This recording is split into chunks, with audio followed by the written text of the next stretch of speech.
Muito obrigado, Sr. Presidente.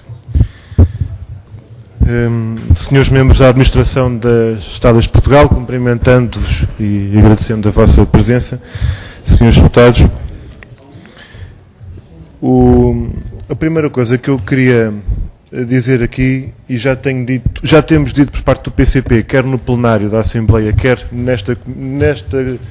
nestas reuniões de comissões parlamentares, é que, evidentemente, nós não confundimos valor atual líquido com montantes globais de transações e, naturalmente, que há uma percepção que tem que ser tida em conta e uma diferenciação que tem que ser tida em conta para o bem e para o mal. Isto é, temos que ter em conta quando falamos de valores acumulados até 2050, ou estamos a falar de preços correntes, ou estamos a falar de vale, ou estamos a falar de montantes que poderiam, na cabeça de alguns, ser antecipados para receber aquele dinheiro todo agora, e há às vezes quem fica a pensar que perante os 18,7 mil milhões de euros lá para 2050, na cabeça de alguns isto quer dizer uma coisa e na cabeça de outros quer dizer outra coisa completamente diferente. E é o que é, a discussão é como é, mas desde que haja eu não vou dizer espírito pedagógico, mas ao menos que não haja espírito demagógico. Ao menos isso. Pela nossa parte, apesar de tudo, há uma outra questão que tem que ver com o caráter falível das estimativas, e eu não vou pôr aqui o problema das estimativas da KPMG ou das Estradas de Portugal. As estimativas que possam ser feitas a 4 décadas de distância têm sempre um caráter que é, por natureza, falível. E, portanto, há aqui uma esgrima muito perigosa e muito complicada quando nós estamos a discutir, por muito dinheiro que seja, os 18 mil milhões de euros, porque a dilação no tempo é muito, muito significativa. E passível de, nessas 4 décadas, acontecer uma data de coisas. Ao país, às Estradas de Portugal, ao mundo, aos automóveis. Agora, há aqui uma dúvida que eu queria colocar, e eu penso que pode ajudar também à discussão e à percepção pública deste tipo de coisas. Para além daquelas variáveis que nestas matérias são tidas em conta, como o deflator do PIB, os índices de inflação prevista, etc., etc., que podem, desculpem a expressão, calçar ou almofadar aqui a questão dos preços correntes, aquilo que eu gostava de perguntar é, para efeitos de negociação inicial e da renegociação, ou das renegociações que foram acontecendo, que cenários, do ponto de vista dos... não é exatamente a mesma coisa dos custos de conjuntura ou de contexto, mas os diversos contextos e conjunturas que possam ser associados a este tipo de bases, do ponto de vista de financiamento, o custo do dinheiro. Os fatores que possam, em termos contratuais previstos, justificar reequilíbrios financeiros. O tráfego verificado num determinado momento daqui por 20 anos, não é assim tão longe, tendo em conta que falamos de 2050, portanto daqui por 20 anos até é já amanhã. Do ponto de vista do tráfego, o que isto possa causar relativamente ao tal pagamento que não é por disponibilidade, mas que é por tráfego real, tendo em conta que há aqui uma transferência do risco que já foi comumente observada e que já foi incontroversa do ponto de vista da observação para o Estado. Ora, a pergunta que eu gostava de colocar, antes de mais, tem a ver com a segurança que podemos ter, antes de ir ao concreto dos números, a segurança que podemos ter quando ouvimos alguém intervir ou discutir mais 18 mil milhões,6.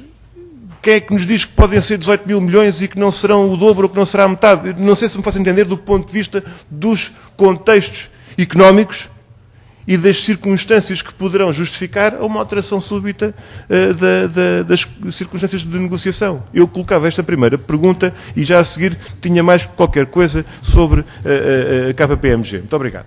Perguntar se, na prática, ao ouvir aquilo que o Sr. acaba de dizer, que em 3 anos ou 2 tanta coisa imprevisível apareceu e que não estava possível de ter em conta e que surpreendeu tanta gente, Isso significa, de facto, que por mais avaliação que seja feita do ponto de vista de financiamento, se em 3 anos foi isto, em 30 ou 40 poderá ser ainda mais imprevisível, do ponto de vista das circunstâncias que demonstrem aquilo que o Estado acabe por ter de pagar a mais.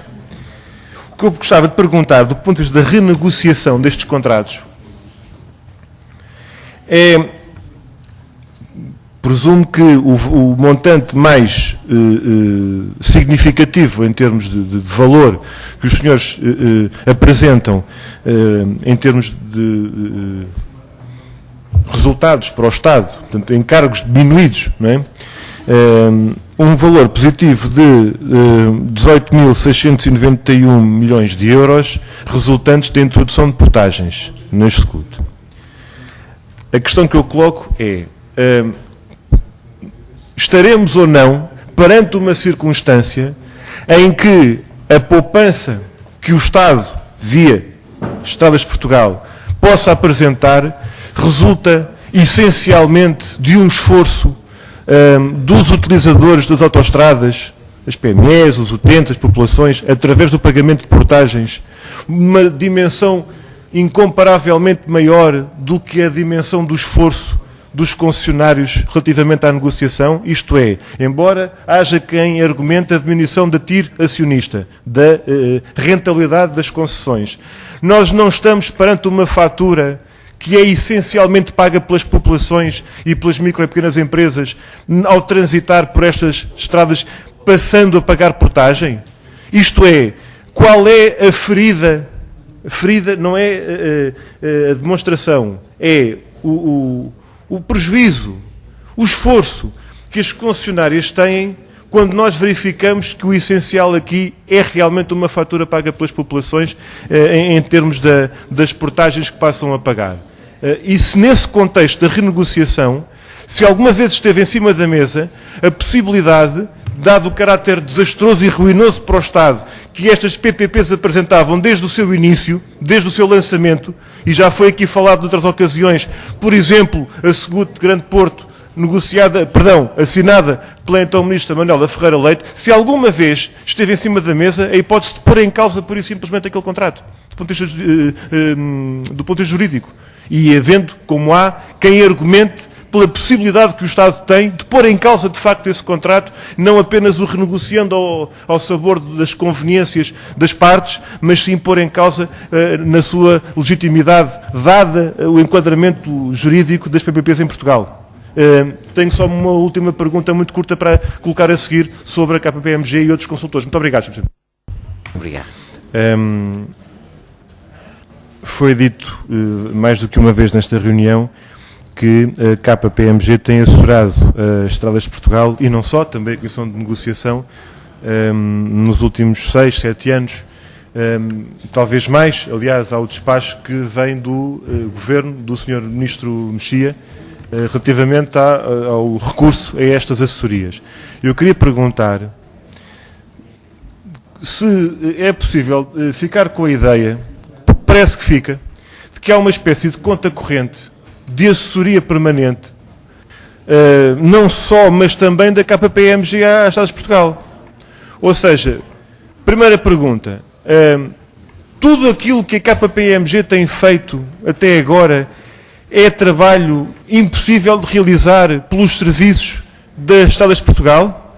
Segunda pergunta, desde o início deste trabalho de colaboração e consultoria e assessoria da KPMG às Estradas de Portugal, qual é até agora o valor que tem sido associado a este trabalho? Qual é o pagamento que até agora, neste tipo de consultorias, as Estradas de Portugal já gastou, nomeadamente com as 5 entidades que aqui estão, uma das quais é a KPMG? Muito obrigado. Obrigado. Obrigado, Sr. Presidente. Eu não sei se há mais alguém a achar, mas se mais ninguém acha, pelo menos eu acho que tudo isto é lamentável, esta discussão que estamos a ter aqui hoje. Eu há pouco ia dizer ridículo, mas é que seria ridículo se não fosse tão grave. O problema aqui é que, diz o povo, quem tem capa sempre escapa, mas a verdade é que, quando a argumentação política se resume a quem é que fez esta capa, eu quero dizer que muito pouco sobra da política em Portugal. O que me interessa a mim, e o que interessa ao meu partido, o que interessa ao PCP, é o que é que vai ser feito do ponto de vista da gestão da coisa pública para que estes negócios desastrosos para o país sejam postos em causa. E eu quero dizer que nem isso está garantido, muito longe de estar garantido, quando as renegociações são feitas de chapéu na mão e aquilo que o Estado deixa de gastar passa a fatura para quem anda na portagem, quem paga a portagem na autoestrada. E, portanto, quando nós verificamos que estamos aqui uma tarde inteira a discutir matérias, e aqui peço desculpas, Sr. Dr. Rui Diniz, há aqui uma matéria que nós não podemos concordar. É, se matérias de essencial dimensão política são ditas como se de questões técnicas se tratasse, para depois chegarmos ao fim e dizermos, mas isso é política e eu nisso não me meto. Porque das duas uma, ou fazemos aqui uma avaliação enquanto agentes políticos, responsáveis políticos, ou cidadãos, com as suas opiniões, sobre se é justo ou se não é justo, se é aceitável ou não, impor portagens para as pessoas terem que pagar. Ou então dizemos que tudo isso é uma matéria técnica e que nada disso tem interesse do ponto de vista do debate político. Neste caso é o contrário. Não, isso são questões em que nós não nos metemos. O Governo que decida e nós faremos em conformidade. Mas os senhores foram argumentando durante a reunião porque é que tem que ser assim. Eu quero aqui dizer uma coisa.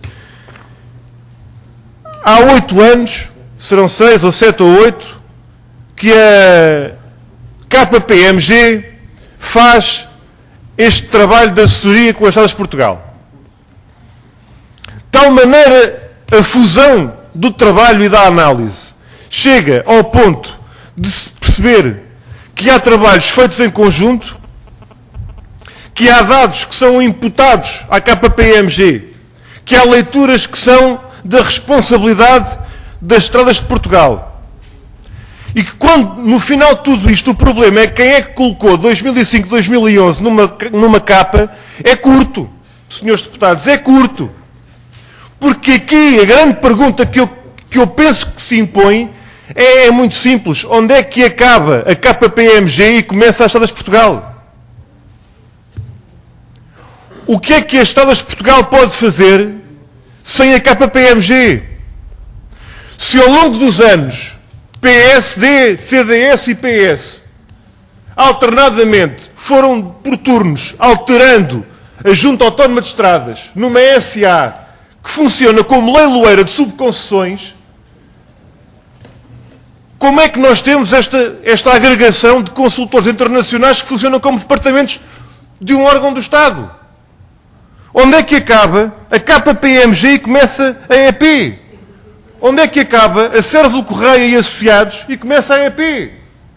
Onde é que acaba a TIS.pt e começa a EP?